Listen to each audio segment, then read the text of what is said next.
긍휼이 많으신 우리 하나님을 바라봅니다. 언제부터인가 우리는 하나님을 바라본 것이 본분이라고 아버지 믿음을 갖게 되어 있습니다. 우리가 어렵고 힘들 때에도 주님을 바라봤을 때 주님은 우리를 도우시고 위로해 주셨습니다. 어느 때는 우리가 무거운 죄악 가운데 있어 어찌할 바를 모르고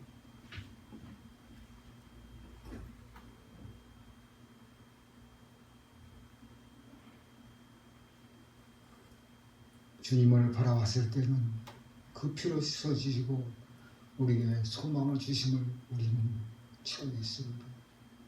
아버지 하나님, 우리가 지금 세상을 바라보면서 우리 살아갈 길을 보면서 우리 현실을 보면서 우리는 염려와 근심에 쌓이지 않을 수가 없음을 주님께 기도드립니다.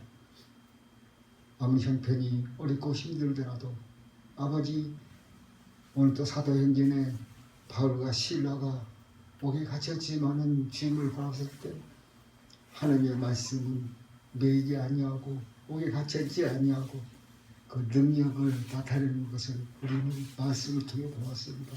주님, 어디 우리를 바라보고 우리를 믿지 아니하고 하나님을 바라봅니다. 그 선포하신 말씀을 믿음으로 받아들입니다.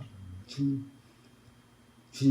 만날 때까지, 이 땅에 살아갈 때까지 주님 그 말씀에 온전히 이루는 우리들로 인도하여 주시옵고 교회되게 하나님 성령으로 충만하도록 우리 모두를 함께하여 주시옵소서.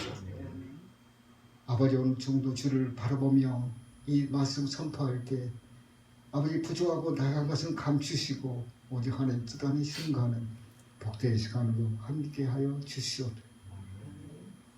예수 그리스도의 이름으로 기도드립니다. 오늘 봉독하신 에베소서 3장 1절로 10절 말씀을 본문으로 해서 그리스도의 청량할 수 없는 풍성이라는 제목으로 오늘 말씀의 은혜를 나누도록 하겠습니다. 지금 가을이 물들어가고 있지요. 참 풍성합니다. 이렇게 가을이 풍성하게 우리 마음에 다가오는 것은 무엇일까요? 그 열매겠죠. 열매가 주렁주렁 맺히는 그 풍성함이 이 가을에 맛을 또 느끼게 할 줄 압니다. 또한 한편 가을은 숭고하게 우리를 바라봅니다. 숭고하다는 것은 무엇인가? 다 아낌없이 내어준다는 것입니다. 마지막 있는 것을 그는 웃으면서 아름다운 단풍과 고운 빛깔로 내어주고 있는 가을입니다. 참 아름답지요. 자, 오늘 설교 제목이 그때의 측량할 수 없는 풍성입니다. 이 그때의 풍성을 이 보이는 세상 그 어떤 것과도 비교할 수 없다고 생각합니다. 헤아리지 못하는 것입니다. 헤아리지 못한다. 그것은 무엇인가? 우리에게 베푸심이, 그것도 말해서 그 넉넉함이 우리 수로 셀 수 없을 정도로 풍부하고 넘치고 많다는 것을 말하고 있는 줄 믿습니다. 그 복을 받으시는 여러분이 된 줄 믿습니다. 사실 하나님의 창조한 경륜과 섭리는 그 세계는 우리가 다 헤아려보지 못합니다. 없어서가 아니죠. 우리는 다다를 수 없는 하나님의 경륜이기 때문입니다. 또한 우리는 보이는 것도 보면서도 우리의 육의 소견으로는 하나님의 깊이를 헤아릴 수 없다. 측량할 수 없다는 것입니다. 하나님의 그 무한하신 영역의 그 밑바닥에 도저히 도달할 수가 없던 것이겠죠. 그렇지만 하나님의 그 닫을 수 없는 시몬의 하나님이시지만은 우리 예수 그리스도 안에서 우리는 측량할 수 없는 하나님의 풍성한 은혜를 받고 있는 줄 믿습니다. 우리 한번 주님의 목소리 한번 예로 들어볼까요? 주님의 목소리가 어떤가? 얼마나 풍부한가? 성경은 어떻게 표현하고 있습니까? 많은 물소리 같다. 폭포가 우렁차게 쏟아진 소리 같다. 하늘에서 뇌성을 치는 소리와 같다. 이렇게 표현해 볼 수가 있죠. 웅장하면서도 그 섬세함, 그 세미함이 있습니다. 그렇습니다. 살아있으면서 그 하나님의 목소리를 들었던 자들은 육신이 마치 죽은 자와 같았다. 이렇게 성경은 기록하고 있습니다. 사실 육은 주님의 그 음성조차 담을 수 없는 한없이 부족하다는 것을 성경은 말하고 있는 것입니다. 이 영광스러운 웅대함을 우리는 그 실말이라도 느껴볼 수 있는 것이 있을까? 저는 그 메시아 그 합창 찬양 때 잠깐 느껴봤어요. 메시아 찬양 때. 그 시작하기 전에 그 분위기를 잡는 쾅쾅쾅 하면서 이제 그 찬양대가 그 음역에 맞춰서 그 하나님을 하음으로 찬양하는 거 있죠. 만왕의 왕, 만주의 주. 이렇게 그 찬양할 때 조금이나마 우리 하나님의 주님의 목소리를 좀 느껴볼 수 있지 않는가. 자, 그렇다면 여러분 하늘의 천사 천군의 찬양을 들어봤어요? 대단하겠죠. 우리가 믿는 자로서 영원토록 하나님의 영광에 살 약속을 받은 자인 줄 믿습니다. 그렇습니다. 하나님의 창조 세계에 그 음력대는 모두 하나님을 찬양하고 있습니다. 하나님. 저 창공에 빛나는 별, 그렇죠? 무르긴 들판을 스치는 그 바람 소리, 힘있게 솟아오르는 태양, 저 붉은 노을, 모두 하나님을 찬양하죠. 우리는 표현을 해보지만은 하나님 주신 그 충만한 세계를 다 과연 노래할 수가 있을까입니다.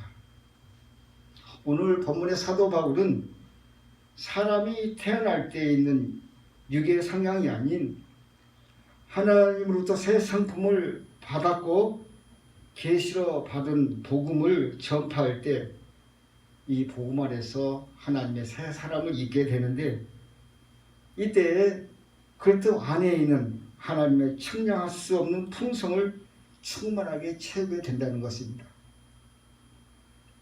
이것은 교회를 통하여 이루는 하나님의 비밀의 경륜이라고 성경은 밝히고 있습니다.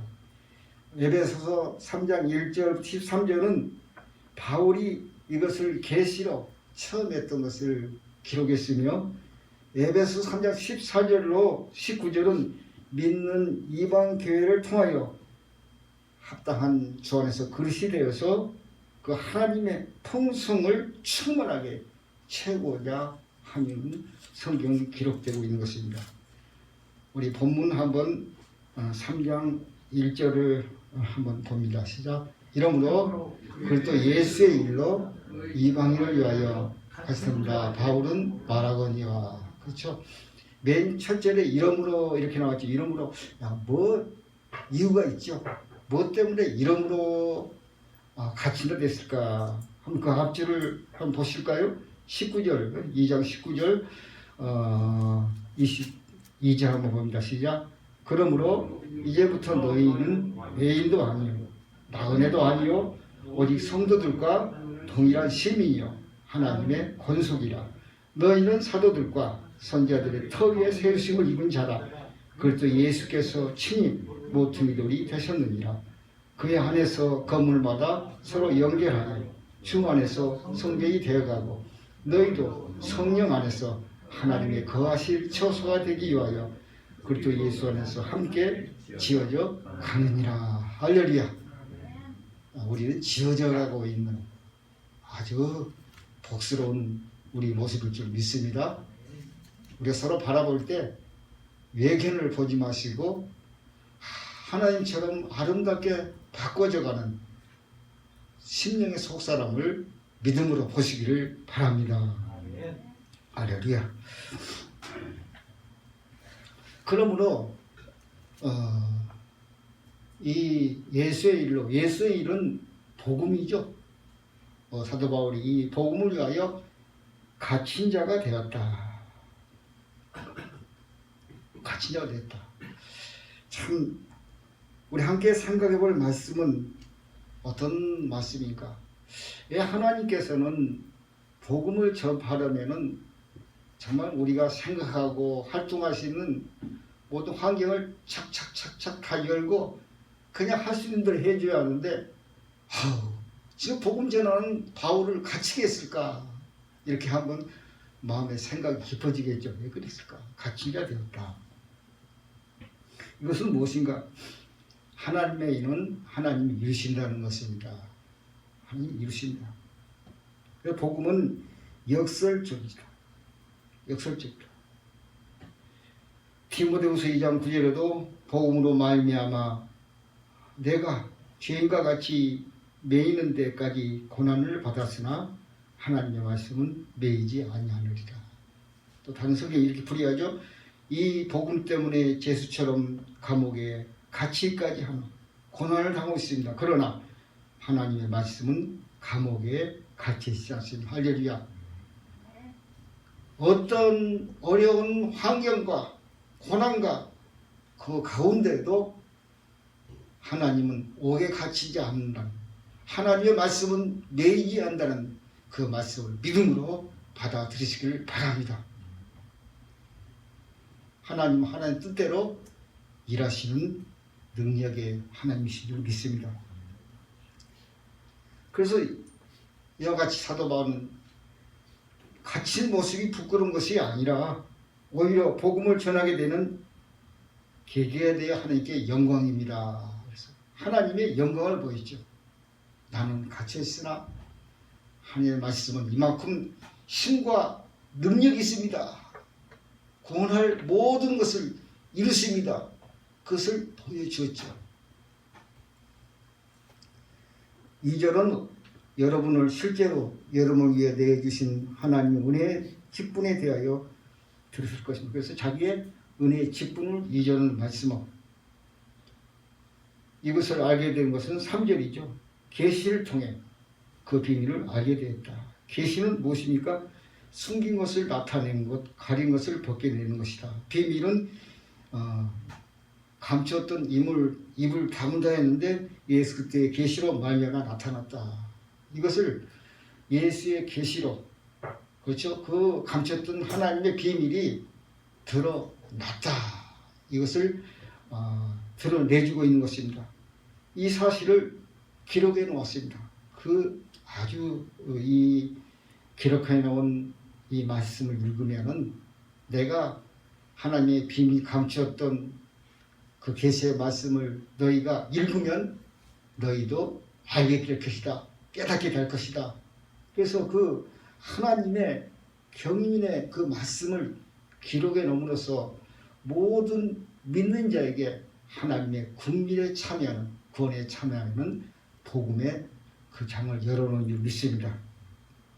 요즘 같으면은 자기 의견이나 소견을 그 SNS라고 전자편지를 통해서 막 다 드러내죠. 전자편지, 학술, 논문, 신부를 통해서.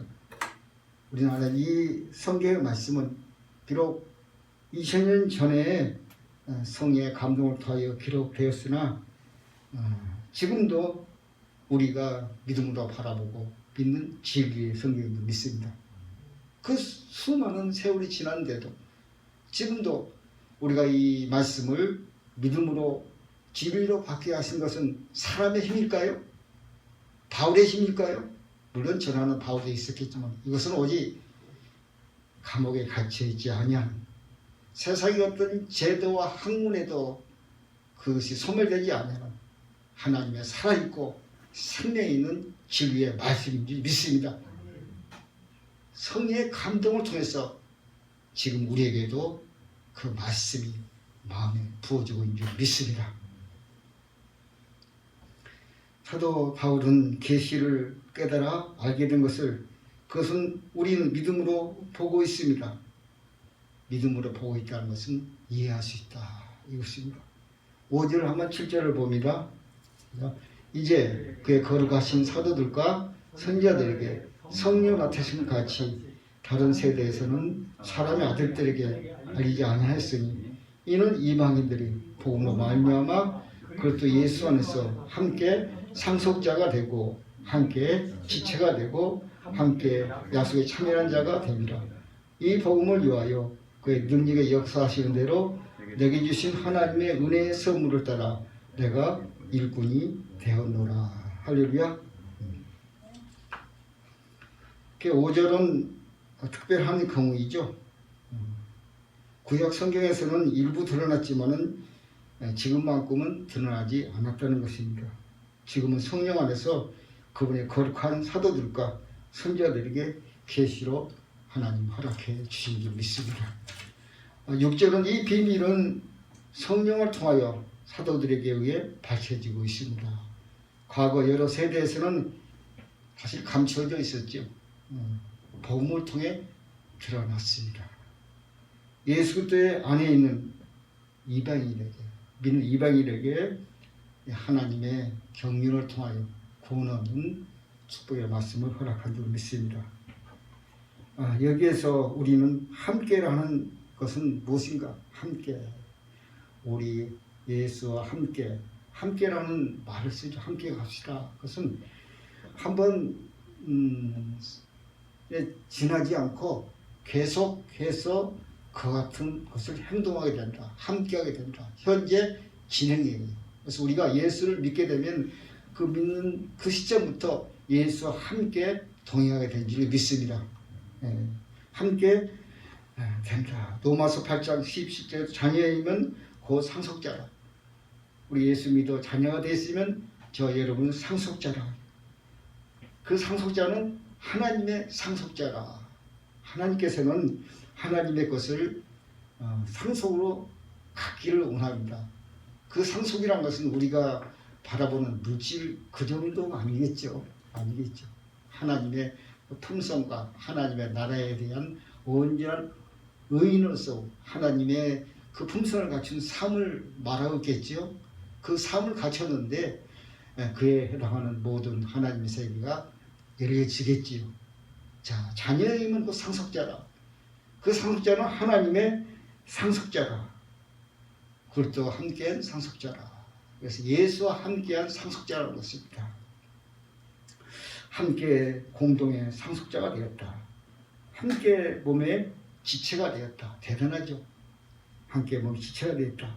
이방인도 그리스도에게 머리가 된 교회로 지체가 되고 유대인과 더불어 유대인만 선민으로 택한 것이 아니라 아브라함 때 이미 선포됐지만은 그것이 미뤄지고 이행되지 않았지만은 예수가 육체를 입고 십자가에 달리시고 말미암아 이제는 그 믿는 이방인에게도 예수와 함께 지체가 됐다. 저 여러분도 함께 지체가 된 줄 믿습니다.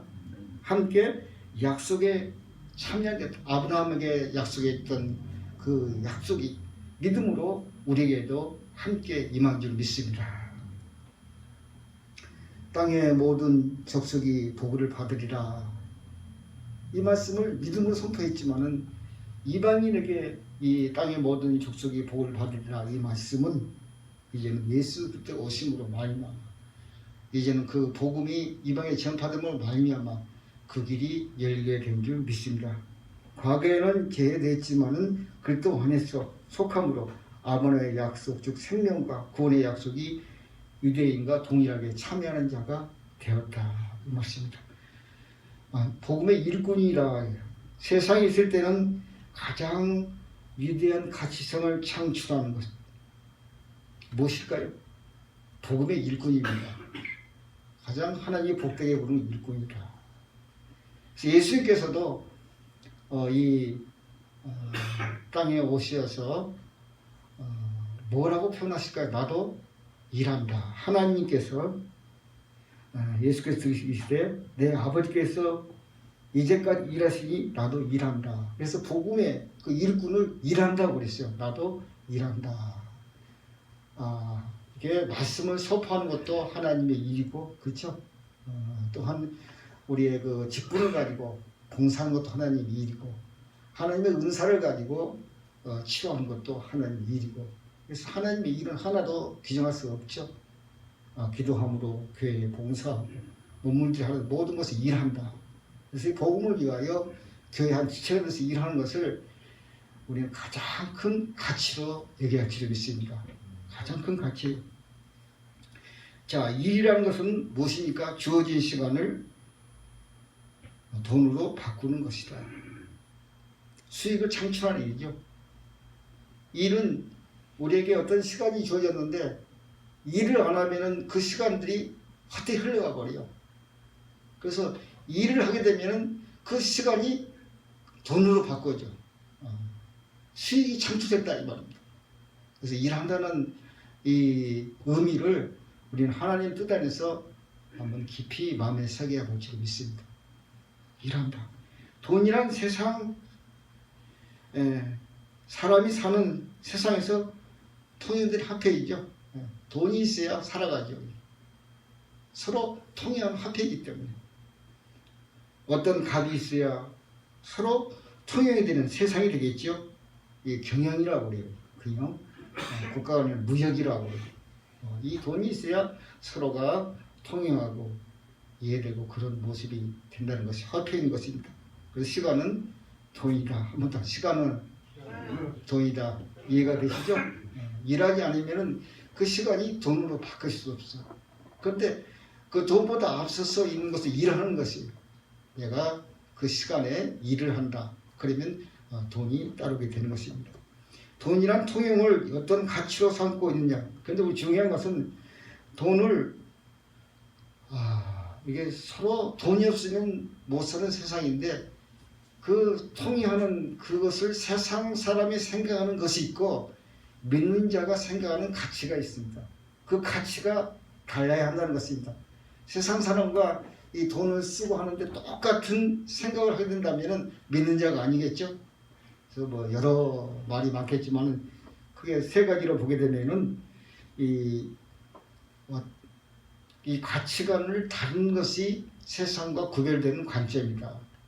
가치관 때문에 나는 세상과 구별된다. 첫째는 그 돈의 소유가 누구냐. 소유가 누구냐. 내가 아니고 사탄은 자기라고 그러죠. 그거 네 거야. 네 거야. 그렇지만은 돈의 소유는 하나님이 믿습니다. 소유를 누구에게 정하느냐. 둘째로는 쓰는 목적이 무엇이냐. 이 돈을 내 어떤 탕자와 같이 육신의 안락과 그런 것에 모두 허비에 쓰느냐. 이 돈을 하나님의 뜻에 맞게 쓰느냐.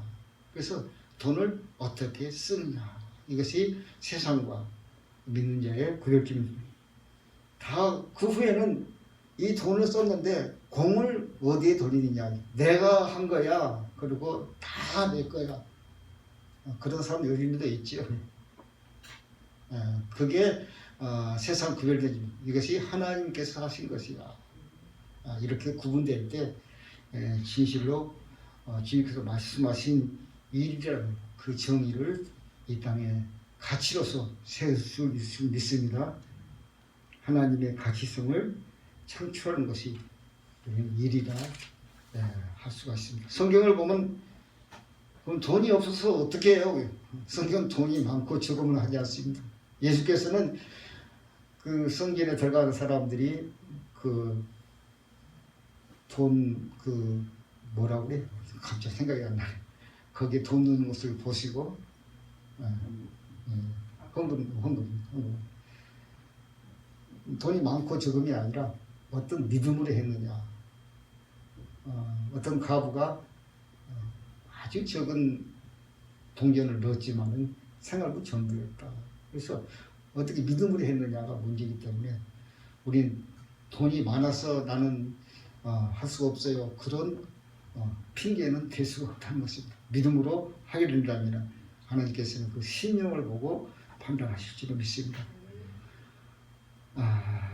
또한 이것이 돈을 쓴다는 것은 한 번으로 끝나는 것이 아니에요. 돈이란 것은 우리가 주님 만날 때까지 생활이라는 것에 연계되어 있어요. 뗄 수 없는 우리의 삶과 연결되어 있다. 이것을 생각해 보아야 합니다. 살아가는 동안 믿음과 함께 행하기는 문제 있는 것이다. 이런 일을 행하기 위해서는 다음에 우리의 심령의 문제죠. 내가 얼마나 내 영혼이 돈이란 암몬신에서 자유롭겠는가. 이것이 문제인 것입니다. 내 영혼이 끌려다니게 된다면 안 되죠. 암몬신이라는 그 세상 신으로부터 내 영혼이 자유해야 돼요. 얼마나 자유롭게 내가 행하느냐. 그것이 이 땅에서 참된 일하는 가치의 모습일 수 있습니다. 통상 이런 일은 사명이라고 해요. 사명이야. 사명은 죽음마저도 내놓고 어떤 이익과 그런 내게 유한 것도 다 제쳐놓고 하나님께서 원하시는 것을 드리는 것이죠. 사명이라는 것입니다. 내 영혼이 자유로울수록 이 사역에 깊이 참여할 수 있다. 내 영혼이 자유로울수록 예수님께서 내 아버지께서 일하시니 나도 일한다는 그 일한다는 가치의 그 중요함을 더 깊이 주님과 참여할 수가 있다. 얼마나 내 영혼이 자유로운 모습을 갖고 있느냐가 문제일 줄 믿습니다. 만약 이 자유로워할 내 영혼이 그 시간들을 다른 데 뺏고 있다면 사실은 허송세월하고 탕자라면은 어떻게 판단할까요? 나는 하나님의 일에 털끝만큼도 참여하지 않고 있다는 것을 봐. 내 영혼이 자유롭지 아니하고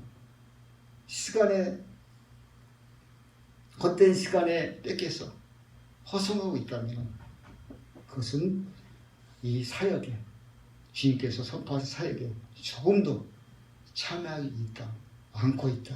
열천회를 보게 된 달란트 비유도 나오고 청지기 비유도 나오죠. 한마디로 보게 되면 하나님의 시간을 다른 데 빼앗긴 자들이죠. 시간을 빼앗겨버렸습니다. 하나님이 기뻐하고 원하는 것은 이 시간을 준비하고 남기고 충성해야 할 줄을 믿습니다. 그래서 빼앗겨버리면은 하나님께서 약속하신 기업이 있겠느냐 반문할 수가 있습니다. 세상적 우리 사랑도 보시기 바랍니다. 사람이면은 청춘 시절을 다 보내봤지요.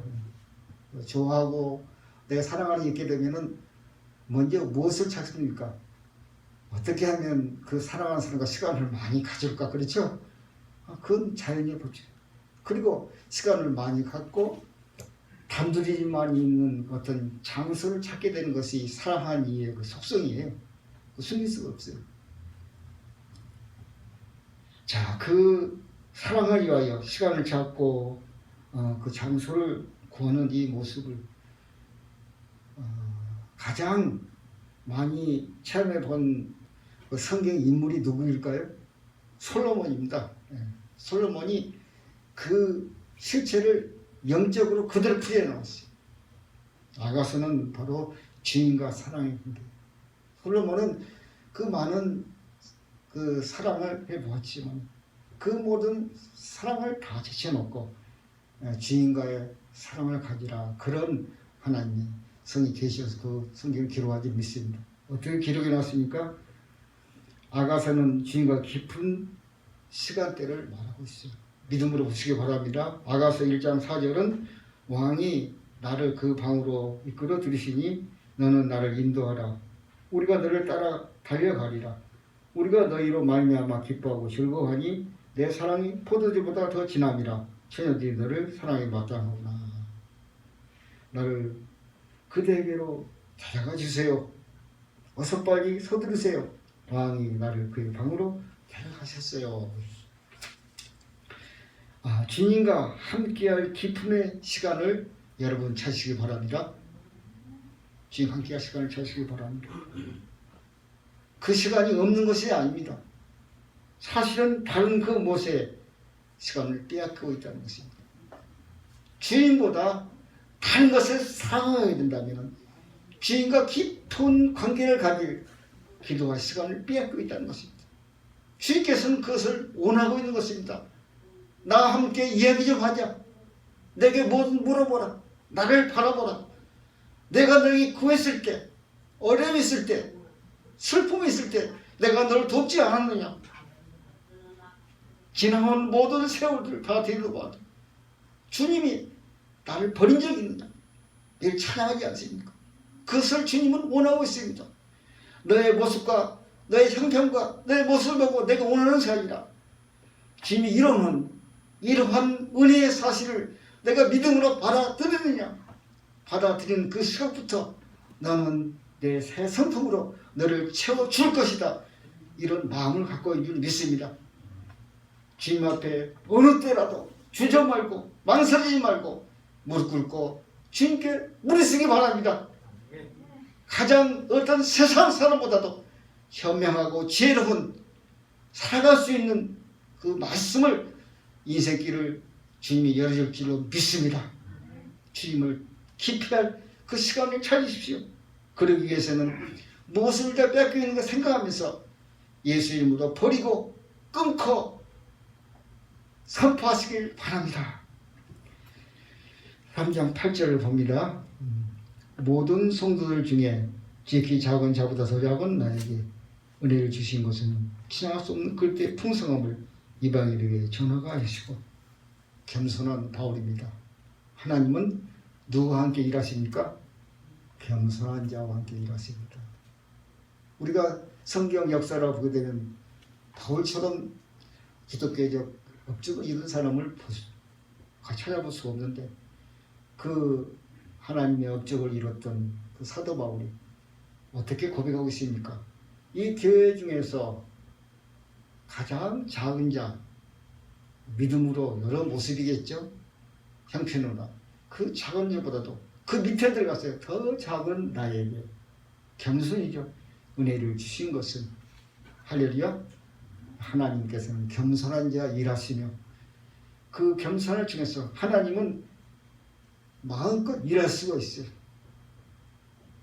자유롭기 때문에. 우리 3장 9절을 봅니다. 영원부터 만물을 창조하신 하나님 속에 감추어 있던 비밀의 경륜이 어떠한 것을 드러내려 함이라. 영원부터. 성경 창세기 기록 전부터겠죠. 요한계시록은 그 기록 전부터니까 하나님 마음속에 품었던 얘기를 드러냈다는 것입니다. 대단하시죠. 감췄던 비밀의 계획을 어떠한 것인가를 믿는 모든 이에게 체험하기 원하는 하나님의 말씀일 수 있습니다. 바울이 이것을 체험했어요. 개인적으로. 그래서 이것을 기록했어요. 그리고 이 기록한 모든 믿는 자에게 내가 체험한 약속한 이 모든 풍성과 이 넘치는 충만을 받기를 원하는 줄 믿습니다. 3장 10절입니다. 이는 이제 죄로 말미암아 한 해에 있는 통치자들과 권세자들에게 하나님의 각종 지혜를 알게 하려 하심이라. 11절입니다. 곧 영원부터 우리 주 예수 안에서 예전 같은 뜻대로 하신 것이라. 12절 우리가 그 안에서 그의 믿음으로 말미암아 담대함과 확신을 가지고 하나님께 나아감을 얻었느니라. 그러므로 너에게 구하노니 너희를 위한 나의 여러 환난에 대하여 낙심하지 말라. 이는 너의 영광이니라. 할렐루야. 이렇게 또 있고 또 다른 그 성경 읽어보면 또 이해가 될지 믿습니다. 다시 한번 10절부터 제가 읽어드릴게요. 또 이제 한 해에 있는 통치자들과 권사들에게도 교회를 통하여 하나님의 다양한 지혜가 알려지도록 하기 위함입니다. 이 일은 하나님께서 우리 주 그리스도 예수 안에서 성취하신 영원한 계획을 따른 것입니다. 우리는 그리스도 안에서 그분을 믿음으로 담대함과 확신을 가지고 나아갈 수 있습니다. 그러므로 여러분은 내가 여러분을 위해 겪는 환난 때문에 낙심하는 일이 없기를 부탁드립니다. 왜냐하면 이 환난이 여러분에게는 영광이기 때문입니다. 자, 이제까지 드릴 말씀은 그리스도 안에 대한 하나님의 경륜이 계시를 통해 감추었던 비밀이 이제 이방인 사대 직분으로 사들이 나타난 것이라면은 후반절 14장 19절은 예수 그리스도를 믿는 모든 성도를 지어 이해할 수 있습니다. 성경은 보게 되면은 참 논리적이고 구체적이에요. 복주겠다 느닷없이 그렇게 선포하는 것이 아니라 무엇입니까? 이렇게 하나님의 귀한 복이 있다. 근데 이 복을 너희가 갖기를 원하느냐? 아멘. 그렇다면은 이 담을 수 있는 너희 그릇을 준비하지 않겠느냐? 그래서 성령 안에서 하나님 거하실 처소가 되어 함께 지어져 간다. 그 집을 너희가 지지 않겠느냐? 그 집을 짓는 것도 하나님의 뜻과 섭리에 따라 지어야 한다. 그것입니다. 너희 마음대로, 너희 소견대로, 너희 계획대로 지어서는 그 하나님의 거룩하신 그 충만을 담을 수가 없어요. 내가 생각하지 않느냐? 이 보이는 하나님 창조한 세계도 그 깊이를 너희가 알 수 있느냐? 없죠. 그런데 하나님의 이 복음은 영원한 세계 함께할 이 원대한 하나님의 충만과 하나님의 거룩함을 어떻게 너희가 감당해야 되냐? 그러면 이제부터는 14절부터 19절까지는 이것을 담을 수 있는 너희의 육의 그릇을 준비하라. 그건 축복이죠. 어떻게 하나님의 육신이 있으면서 하나님의 목소리만 들어도 다 죽음같이 됐는데 어떻게 이런 원대한 것을 담을 수 있습니까? 그렇지만 하나님께서는 궁밀히 말씀으로 이렇게 되게끔 말씀으로 우리 인도하고 있는 줄 믿습니다. 그 믿음을 가지고 한번 14절, 19절을 한번 봐야 합니다. 14절, 16절을 먼저 봅니다. 14절, 16절 시작. 이러므로 내가 하늘과 땅에 있는 각 족속에게 이름 주신 아버지 앞에 뚫고 비노니 그의 영광의 풍성함을 따라 그의 성령으로 말미암아 너희 속사람을 능력으로 강건하게 하시오며. 이 때문에 나는 아버지 앞에 무릎을 꿇습니다. 하늘과 땅에 있는 모든 족속은 아버지로부터 그 이름을 받습니다. 그냥 있는 게 아닙니다. 세상 이름이 그냥 있는 게 아니라 국가적 이름이라도 모든 흑만 하나님께서 그 이름을 주시는 것입니다. 여러분에게도 하나님께서 이름을 주셨습니다. 무슨 이름입니까? 하나님의 성도, 하나님의 자녀이라는 이름을 하나님 허락해 주셨습니다. 아버지께서 그 풍성한 영광에 따라 성령을 통하여 여러분의 속사람을 능력으로 강건하게 하시고, 속사람을 능력으로 강건하신 하나님의 그 성령께서는 어디에 그 힘을 모아주기를 원하느냐? 우리의 속사람인 줄 믿습니다. 속사람. 아버지는 영광의 힘을 가지고 계십니다. 아버지의 영광은 은혜와 사랑과의 지리이십니다. 필요한 힘을 성령을 통해 나눠 주십니다. 속사람입니다. 속사람은 겉사람의 육체에 속한 타락한 인간과 반대되는 사람입니다. 이 겉사람은 타락한 인간의 본을 따라가는 모습이에요. 그렇지만 속사람은 그게 아니에요. 그리스도 안에서 새롭게 창조된 새로운 피조물입니다. 여러분 안에는 하나님께서 새롭게 창조한 속사람의 새 성품이 자리 잡고 있는 줄 믿습니다. 한번 내 안에는 하나님의 거룩한 성령이 함께하고 있습니다. 할렐루야. 자, 여러분 나를 인식할 수 있는 어떤 행동이 있을까요? 저는 한번 한번 저 혼자 한번 생각해 봤어요. 야, 나를 한번 인식할 수 있는 게 무엇인가. 그리고 우연히 한번 얼굴에 손을 대봤어요. 한번 대보세요. 나가 느껴지죠? 더 한번 이게 쭉 눌러봐요. 뼈가 느껴지죠? 아, 그렇구나. 이게 나로구나. 이게 나로구나. 그냥 생각했던 그 생각, 나보다 이렇게 생각해보니까 구체적이죠? 아, 이게 뼈가 만져진 이것이 나야. 이렇게 생각해 볼 수가 있습니다. 확실한 감각이 오죠. 그러니까 한번 생각해 보시기 바랍니다. 그런데 이 내 속에, 나라는 속에 또 누가 있어요? 아, 정신세계가 있구나. 그렇죠? 만져지는 이 뼈가 나입니다. 그렇지만 이 나인 정신세계에 있다. 혼의 세계가 있다. 생각하고, 그렇죠? 느끼고 하는 혼의 세계가 있구나. 이런 것을 생각해 볼 수가 있을 것입니다. 여러분, 이거 생각하면서 저는 회개기도 했어요. 우리 부모님께 대하여 불의했던 점이 많이 있는데 이 몸을 낳아준 내 부모님께 감사를 드립니다. 지금은 안 계시지만은 믿음으로 기도했습니다. 이 몸을 낳아주신 부모님께 감사합니다. 내가 스스로 어떻게 이 몸을 가지고 나오고 있습니까? 하나님 감사합니다. 이 몸을 내 부모님이 주셨구나. 부모의 은혜도 끝이 없죠. 끝이 없는 것입니다.